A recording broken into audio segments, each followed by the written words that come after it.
إن الحمد لله نحمده ونستعينه ونستغفره ونعوذ بالله من شرور أنفسنا ومن سيئات أعمالنا من يهده الله فلا مضل له ومن يضلل فلا هادي له وأشهد أن لا إله إلا الله وحده لا شريك له وأشهد أن محمدا عبده ورسوله قال الله تعالى في كتابه الكريم يا أيها الذين آمنوا اتقوا الله حق تقاته ولا تموتن إلا وأنتم مسلمون وقال تعالى يا أيها الناس اتقوا ربكم الذي خلقكم من نفس واحدة وخلق منها زوجها وبث منهما رجالا كثيرا ونساء واتقوا الله الذي تساءلون به والأرحام إن الله كان عليكم رقيبا وقال تعالى يا أيها الذين آمنوا اتقوا الله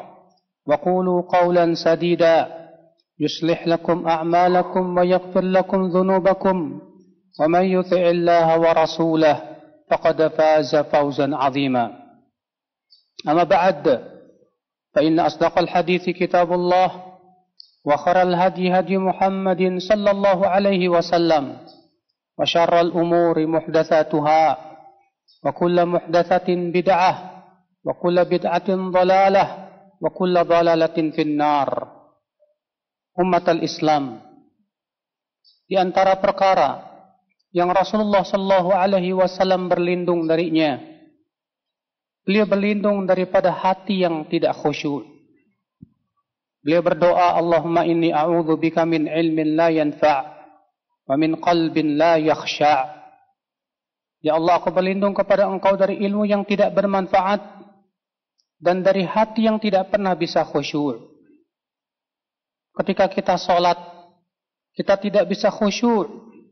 Pikiran kita entah pergi kemana. Demikian pula ketika kita beribadah, kita tidak bisa fokus, tidak bisa kita khusyuk. Sehingga pada waktu itu kekhusyuan sudah tidak ada lagi di hati-hati kita, yang berakibat ibadah kita pun kemudian berkurang pahalanya di sisi Allah Subhanahu wa taala. Padahal ya akhul Islam, disyariatkannya ibadah tiada lain adalah untuk kebaikan hati.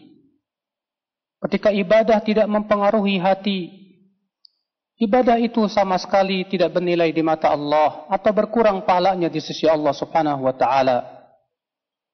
Ketika seseorang membaca Al-Qur'an dan hatinya tidak khusyuk, maka Al-Quran itu tidak berpengaruh ke hatinya.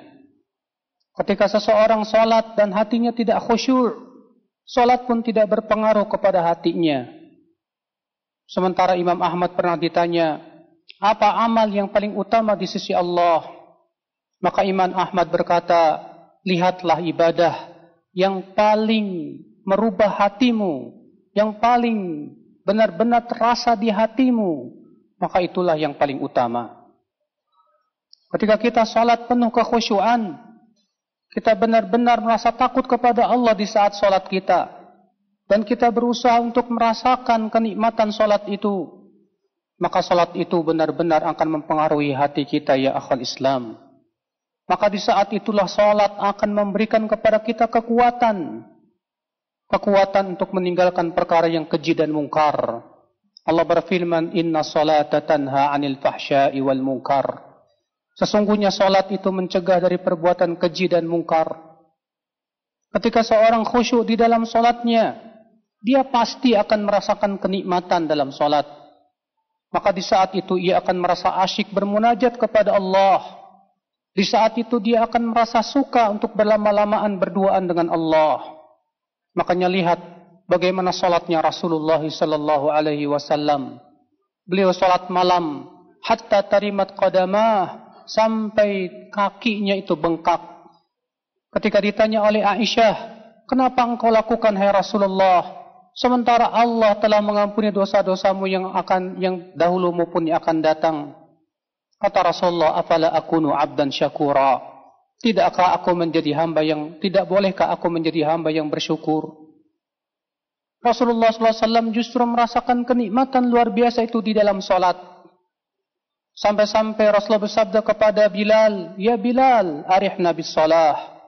Wahai Bilal, jadikan kita tentram dengan solat. Dan dalam riwayat Abu Daud, Rasulullah SAW, kana idza hazabahu amrun shalla. Beliau apabila ditimpa sesuatu yang sulit dalam hidupnya, segera beliau solat menghadap Allah Subhanahu wa taala. Sementara ketika kita kehilangan khusyuk, solat pun tidak akan terasa nikmat di hati kita, ya akhal Islam. Barangkali solat itu bahkan menjadi beban dalam hidup kita. Kita lihat ada orang ketika solat, dia bagaimana caranya segera selesai dari solat. Sehingga kita lihat solatnya sangat cepat sekali, bahkan tidak tumakninah. Maka bagaimana akan Allah terima solat seperti ini? Imam Bukhari dan Muslim meriwayatkan bahwasanya Rasulullah SAW melihat ada orang yang solat dengan cepatnya. Setelah selesai solat, ia datang kepada Rasulullah dan berkata, Assalamualaikum ya Rasulullah. Lalu Rasulullah SAW menjawab, Waalaikumsalam. Irji' fasalli fa innaka lam tusalli. Kembalilah kamu solat lagi, kamu belum solat. Lalu kemudian ia solat lagi dengan cepatnya. Setelah itu ia datang lagi ke Rasulullah. Lalu Rasulullah bersabda, kembali kamu solat, kamu belum solat. Ia pun solat lagi dengan cepatnya. Kemudian kembali lagi kepada Rasulullah. Lalu Rasulullah bersabda lagi, kembali kamu solat, kamu belum solat. Rupanya orang ini tidak melakukan tumakninah dalam solatnya, ya akhal Islam. Maka ya akhal iman, kekhusyuan di dalam solat itulah merupakan intisari daripada solat.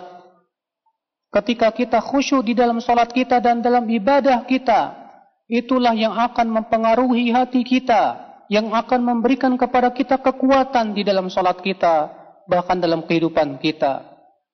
Ketika seorang hamba merasakan kenikmatan dalam solatnya dan dalam ibadahnya, maka tidak ada sesuatu yang lebih lezat bagi dia daripada ibadah dan bermunajat kepada Allah Jalla wa'ala.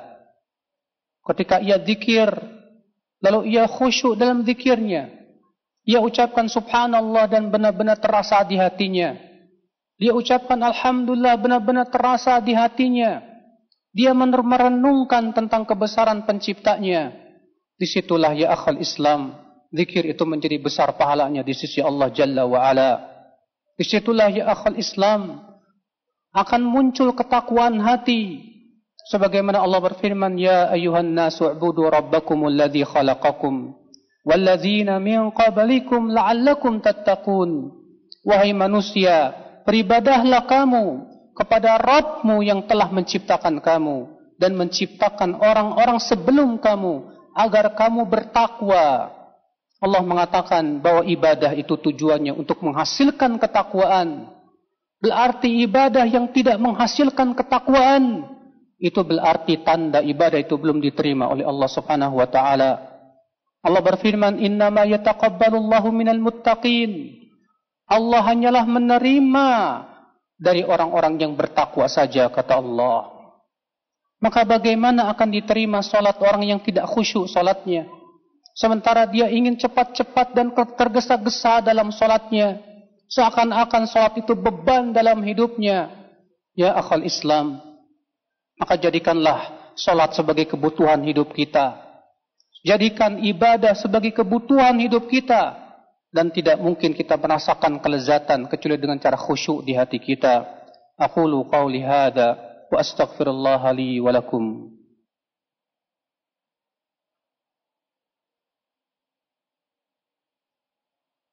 Alhamdulillah wassalatu wassalamu ala Rasulillah Nabiyyina Muhammadin wa alihi wa sahbihi wa man walah. Wa asyhadu an la ilaha illallah wahdahu la syarika lah. Wa asyhadu anna Muhammadan abduhu wa rasuluh. Ummatal Islam. Lalu bagaimana supaya hati kita bisa khusyuk?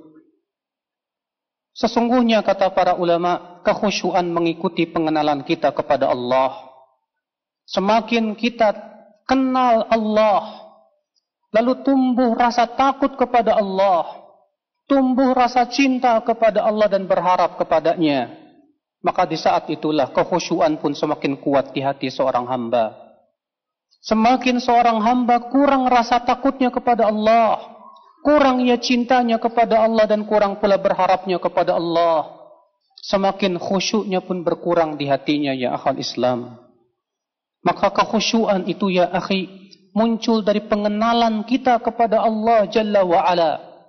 Oleh karena itulah Allah memperkenalkan dirinya dalam Al-Quran, dalam ayat-ayat yang sangat banyak sekali, terutama di ayat kursi. Allah subhanahu wa ta'ala memperkenalkan dalam surat Al-Ikhlas. Allah memperkenalkan dirinya di dalam surat Al-Hadid. Demikian pula dalam surat Al-Hasyr dan yang lainnya. Cobalah kita pelajari dan kita renungan. Lalu kita kenali siapa Rabb kita, siapa Allah Jalla wa'ala, supaya tumbuh di hati kita rasa takut kepada Allah subhanahu wa ta'ala. Maka ya akhal Islam, ketika kita kenal bahwa Allah maha besar, muncullah pembesaran di hati kita kepada Allah Jalla wa'ala. Sehingga tidak ada yang lebih besar di hati kita kecuali Allah. Maka di saat itu pasti kita bisa khusyuk. Oleh karena itulah ketika kita salat, kita dianjurkan untuk memulai dengan takbiratul ihram, Allahu Akbar. Setiap perpindahan kita ucapkan Allahu Akbar. Supaya apa? Supaya hati kita merasakan kebesaran Allah Jalla wa'ala. Ketika di hati kita Allah yang lebih besar daripada segala-galanya, pasti kita khusyuk ya akhal Islam. Tapi ketika di sana ada yang lebih besar di hati kita daripada Allah, daripada kehidupan dunia, kita lebih memikirkan kehidupan dunia daripada Allah, sehingga Allah tidak lebih besar di hati kita. Bagaimana hati bisa menjadi khusyuk? Maka ya akhal Islam, setiap kita bersungguh-sungguh bagaimana caranya supaya saat kita khusyuk, supaya kemudian kekhusyuan itu memberikan dampak yang luar biasa dalam hidup kita. Allahumma salli ala Muhammad wa ala ali Muhammad كما صليت على إبراهيم وعلى آل إبراهيم إنك حميد مجيد وبارك على محمد وعلى آل محمد كما باركت على إبراهيم وعلى آل إبراهيم إنك حميد مجيد اللهم اغفر للمسلمين والمسلمات والمؤمنين والمؤمنات الأحياء منهم والأموات اللهم انصرنا يا رب العالمين اللهم أعز الإسلام والمسلمين اللهم ارفع عنا هذا الوباء يا رب العالمين اللهم اتب علينا إنك أنت التواب الرحيم اللهم اهدي شبابنا ووفقهم لما تحب وترضى يا رب العالمين اللهم آتنا في الدنيا حسنة وفي الآخرة حسنة وقنا عذاب النار عباد الله إن الله يأمر بالعدل والإحسان وإيتاء ذي القربى وينهى عن الفحشاء والمنكر والبغي يعظكم لعلكم تذكرون فاذكروا الله العظيم يذكركم واشكروه على نعمه يزدكم ولذكر الله أكبر